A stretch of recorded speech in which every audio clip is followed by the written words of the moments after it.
Hey everyone, Travis here at IEM San Jose Day 1, joined by PowerOfEvil from Unicorns of Love, who's now one of the most hyped up players, at least from this tournament, fresh off of their stomping of TSM. I think it's safe to say stomp.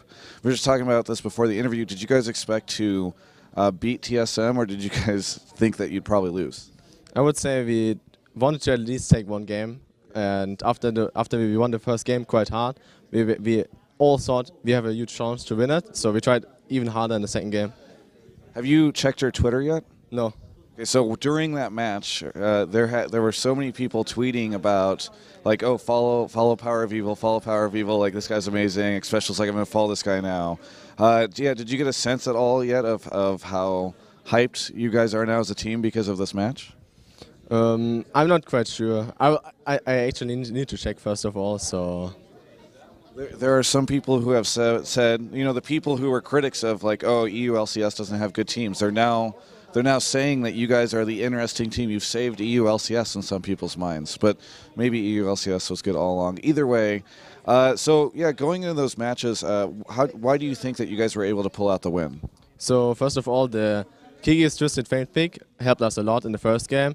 Our plan was to get me the counter pick against Bjergsen.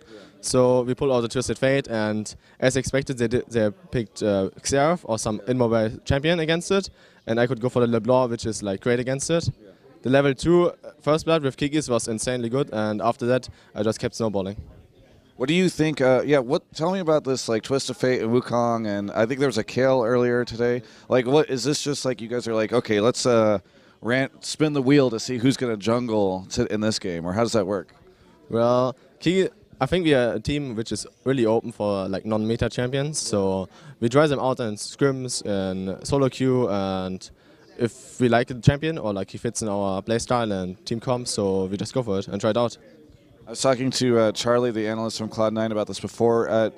How much do you think of patch 420, since we're just starting to see like a lot of these really big changes right now? How much do you think has been figured out by teams? Because it feels like you guys are pulling out stuff that people haven't really figured out. Like, how much of the patch do you think has been figured out? I think we figured a lot out in the jungle. Yeah. Like a lot of new champions are available, became available, and I think in mid lane it's quite the same, and we still need to figure out, I would say, what is OP on top lane and on bottom lane. You had some pretty good plays against Bjergsen that game. What was it like going up against him, and how do you think you did? Well, I always looked up for him, like, because he's one of the best mid laners in NA, I would say. So I came into the game and wanted to play as good as I can. And after I got the first set, I felt more and more confident in actually winning against him. So after...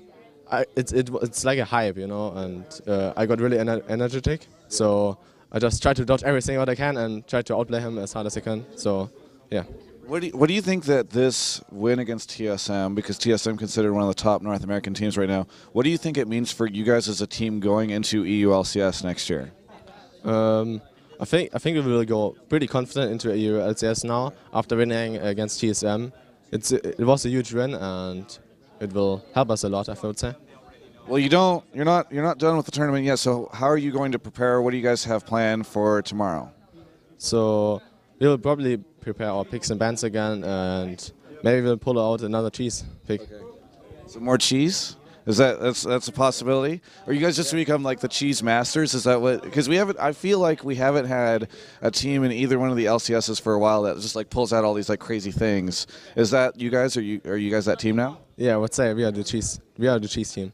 So are you the new? Double have tweeted, I have a new favorite team in EU LCS now. Do you think that you guys are gonna be? Because I feel like we've seen so many of these like titans like Gambit and Fnatic now sort of falling apart. You know, Alliance maybe one of the last few like really big teams that have been around for a long time that have like the really popular players and all that stuff.